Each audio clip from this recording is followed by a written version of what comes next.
Space exploration और astronomy के बेताज बादशाह हबल स्पेस टेलीस्कोप ने अभी हमारे सौरमंडल में एक तेज चमकदार रोशनी को देखा, जिसका एक्सप्लेनेशन अभी किसी के पास भी नहीं है। इस चमकदार रोशनी का खुलासा हबल के रूटीन डेटा एनालिसिस के वक्त हुआ। डेटा की जांच कर रहे वैज्ञानिकों ने पाया कि हबल से मिली रीडिंग्स में एक बड़ा फोटोमेट्रिक हाइप था, यानी कहीं तो इसके डेटा में कोई न कोई अनयूजुअल लाइट थी जो आमतौर पर देखी नहीं जाती है। ये न ही टिमटिमाते सितारे थे और न ही चांद से रिफ्लेक्ट होकर आ रही सूरज की रोशनी। ये नजारा देखने में कुछ रात के आसमान में जगमगाते जुगनुओं के जैसा था। रात के आसमान में चमकने वाली हर वो चीज, चाहे वो सुदूर अंतरिक्ष में मौजूद तारे, आकाश गंगाएं या निहारिकाएं हों, या फिर हमारे ही सौरमंडल में मौजूद ग्रह, ये रोशनी उन सब चीजों से हटकर थी। कोई एमेच्योर एस्ट्रोनॉमर भी आम रातों के नाइट स्काई और इस खास नजारे के बीच साफ फर्क कर सकता था। तो फिर क्या थी इन अनजानी लाइट्स की हकीकत? अब देखिए, जब ये रोशनी दिखी है तो इसका कोई उद्गम स्थान तो होगा ही जहाँ से ये आ रही है, मगर वो एग्जैक्टली कहाँ पर है और पहली नजर में इन रोशनियों का मिलना अजीब क्यों था? एस्ट्रोनॉमी और फिजिक्स के एक और नए कीर्तिमान से वाकिफ होने के लिए बने रहें आज की इस वीडियो में। नाइट स्काई यानी कि रात का आसमान वास्तव में पूरी तरह से अंधियारा नहीं होता है। इसमें बहुत से चमकदार पिंड दिखाई पड़ते हैं, जरा कम उजले मगर दिखते जरूर हैं। किसी भी नाइट स्काई का नजारा इस बात पर निर्भर करता है कि इस वक्त जिस फील्ड का व्यू उस स्काई में है, वहाँ मौजूद एलिमेंट्स कितनी लाइट प्रोड्यूस या रिफ्लेक्ट कर रहे हैं। एक नाइट स्काई में मौजूद ओवरऑल व्यू बहुत सी अलग अलग लाइट्स का नतीजा हो सकता है। हबल द्वारा कैद किए गए उस तिलिस्मी नजारे में भी 3 तरह की लाइट्स दिखाई पड़ रही हैं, जिसमें ZL यानी कि ज़ोडिएक लाइट्स, DGL यानी कि डिफ्यूज्ड गैलेक्टिक लाइट और EGBL यानी कि एक्स्ट्रा गैलेक्टिक बैकग्राउंड लाइट शामिल है। इन सब में ज़ोडिएक लाइट सबसे ब्राइट होती है, क्योंकि ये वो प्रकाश होता है जो सूरज से निकलने के बाद प्लैनेटरी डस्ट से रिफ्लेक्ट होकर हम तक पहुंचता है। इसके बाद बारी आती है डिफ्यूज्ड गैलेक्टिक लाइट की, जो कि रोशनी की वो किस्म है जिसके अंतर्गत इंटरस्टेलर मीडियम यानी कि सूरज की इफेक्टिव रेंज के बाद शुरू होने वाले स्पेस में मौजूद डस्ट और गैस पार्टिकल से रिफ्लेक्ट होकर लाइट अर्थ के स्काई में पहुंचती है। और लास्टली नंबर आता है EGBL यानी कि एक्स्ट्रा गैलेक्टिक बैकग्राउंड लाइट का। ये वो लाइट्स हैं जो प्लैंक स्पेक्ट्रम में फार अल्ट्रावायलेट से लेकर फार इंफ्रारेड के बीच में होती हैं। इसमें सुदूर अंतरिक्ष में मौजूद गैलेक्टिक न्यूक्लियाई, सुपरनोवाज और ब्लैक होल्स की एक्रेजन डिस्क शामिल होती है। खैर, जब हबल द्वारा दी गई 2 लाख से अधिक इमेजेस को एक साथ एनालाइज किया गया तो किसी में भी इस नई तस्वीर से मिलता जुलता नजारा नहीं था। ये रहस्यमय लाइट स्पॉट पूरी तरह से अलग नजर आ रहे थे। हबल ने ये तस्वीर एक विशेष अभियान स्काई सर्फ के अंतर्गत ली थी। ये हबल टेलीस्कोप की जिंदगी का एक बेहद लंबा और कामयाब अभियान है, जिसे पिछले कई सालों से चलाया जा रहा है, और इसके चलते हबल ने ब्रह्मांड के कई सर चकरा देने वाले मंजरों को तस्वीरों में उतारा है।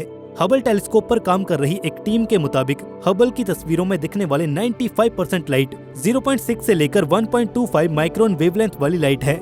इसी के साथ इन तस्वीरों में दिख रही रोशनी का 90% से भी कम हिस्सा उन फोटोन से अटा हुआ है, जो पृथ्वी से 4.8 बिलियन किलोमीटर की दूरी से आ रहे हैं।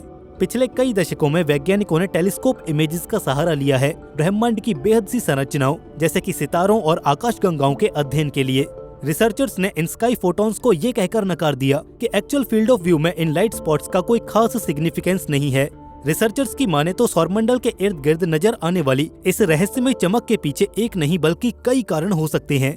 इस कड़ी में इसे एक्सप्लेन करती हुई बहुत सी थ्योरी सामने आई, जिसमें सबसे ज्यादा कन्विंसिंग ये वाली थी।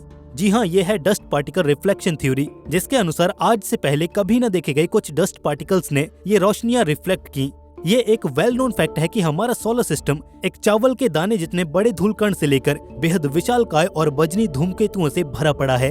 अब ऐसे में काफी हद तक ये मुमकिन है कि इन्हीं में से कोई एक धूमकेतु सूर्य की रोशनी को परावर्तित कर यानी कि रिफ्लेक्ट कर हबल तक भेज रहा हो, जिसके चलते रहस्यमय ग्लो डॉट बने हो। सोलर सिस्टम के बाहरी छोरों से अक्सर भीतर की ओर आते हुए बहुत से धूमकेतुओं को देखा जाता है, जो अपने पीछे धूल और पिघलती हुई बर्फ के शावर्स को छोड़ते आते हैं। और इन्हीं कॉमेट्स पर जब सूरज की रोशनी पड़ती है तो ये बेहद चमकीले और रोशन दिखाई पड़ते हैं। इस केस में काफी हद तक ये मुमकिन है कि ये रोशनियां कुछ और न होकर यही पासिंग बाय कॉमेट्स हों, जो अपने ऊपर पड़ रही सनलाइट को रिफ्लेक्ट करके खुद ग्लो हो रहा हो। इस फैक्ट को प्रूव करते हुए आज से पहले नासा के न्यू होराइजन स्पेसक्राफ्ट ने काइपर बेल्ट में कुछ सिजलिंग ऑब्जेक्ट को स्टडी किया था और उन्हीं से इस इफेक्ट को ड्राइव किया गया था। सन 2015 के जुलाई महीने में जब न्यू होराइजन स्पेसक्राफ्ट प्लूटो से महज 12,500 किलोमीटर की दूरी पर था, तो उसने हमें एक फार अवे वर्ल्ड से रूबरू कराया। स्पेसक्राफ्ट में लगे बेहद हाई रेजोल्यूशन ऑनबोर्ड कैमराज ने प्लूटो की सतह पर मौजूद पहाड़ियों और ज्वालामुखियों की स्टनिंग इमेजेस ली। जिन्हें देखकर सब हैरान रह गए थे। हाल ही में न्यू होराइजन स्पेसक्राफ्ट ने सूर्य से दूर जाते हुए 50 एस्ट्रोनॉमिकल यूनिट्स का मार्क क्रॉस किया है। ये पृथ्वी और सूरज के बीच की दूरी का 50 गुना फासला है। अंकों में ये दूरी 7.5 बिलियन किलोमीटर की बैठती है। खैर, जब ये स्पेसक्राफ्ट आउटर स्पेस के अंधेरे कोनों में पहुंचा तो इसने कुछ स्ट्रेंज नोटिस किया। दरअसल इसने प्लूटो के पीछे एक धुंधली मगर अच्छे खासे प्रभाव वाली रोशनी को देखा। इस पर वैज्ञानिकों का यह अनुमान था कि नतीजन सामने आने वाली रिजल्टिंग इमेजेस कुछ ऐसी नजर आएंगी। एक डीप गैलेक्टिक बैकग्राउंड पर थोड़ी धुंधली सी डिस्टॉर्टेड लाइट फ्लेयर जो कि हमारी आकाशगंगा मिल्की वे के बाहर से आ रही होती है। हालांकि सामने आए नतीजों ने सबको चौंकाया। दरअसल स्पेसक्राफ्ट ने एक्सपेक्टेड लाइट अमाउंट से लगभग दोगुने लाइट को कैप्चर किया। इस पर हाल ही में अपना एक्सप्लेनेशन देते हुए वैज्ञानिकों की एक टीम ने ये कहा कि लाइट इंटरस्टेलर स्पेस में मौजूद हिडन डार्क मैटर के इंटरैक्शन का रिजल्ट हो सकती है, मगर ऐसा होने के पीछे का एग्जैक्ट रीजन अभी भी एक गुत्थी बना हुआ है। हबल द्वारा देखा गया ग्लो न्यू होराइजन की ऑब्जर्वेशन से पूरी तरह से अलग था। जहां पर हबल ने इसे एक स्पेसिफिक लिनियरिटी पर होते हुए देखा था, वहीं पर दूसरी ओर न्यू होराइजन की ऑब्जर्वेशन में उस ग्लो का अलाइनमेंट कुछ अलग सा था। ये हमारे अधिक निकट था और इससे बैकग्राउंड में निकल रही रेजिडुअल लाइट ज्यादा चमकीली थी। ये इस ओर इशारा करता है कि ये एक लोकल फिनोमिनन का नतीजा हो सकता है, यानी कि इन रहस्यमय चमकीली स्पॉट्स का संबंध इंटरस्टेलर इम्पैक्ट से नहीं बल्कि लोकल सोलर सिस्टम की किसी ऑब्जेक्ट से हो सकता है। अगर ये सभी अटकलें सही हैं, तो इसका मतलब ये निकलता है कि हमसे 50 एस्ट्रोनॉमिकल यूनिट्स की दूरी पर मौजूद न्यू होराइजन स्पेसक्राफ्ट और पृथ्वी के बीच कोई नया डस्ट क्लाउड फॉर्म हो रहा है, जिस पर सूरज की रोशनी पड़ने के चलते ये सारे इफेक्ट्स क्रिएट हो रहे हैं। स्क्रीन पर दिख रही इलस्ट्रेशन के जरिए इस बात का अंदाजा लगाया जा सकता है कि इस गैस क्लाउड की लोकेशन सौरमंडल में कहां पर होगी।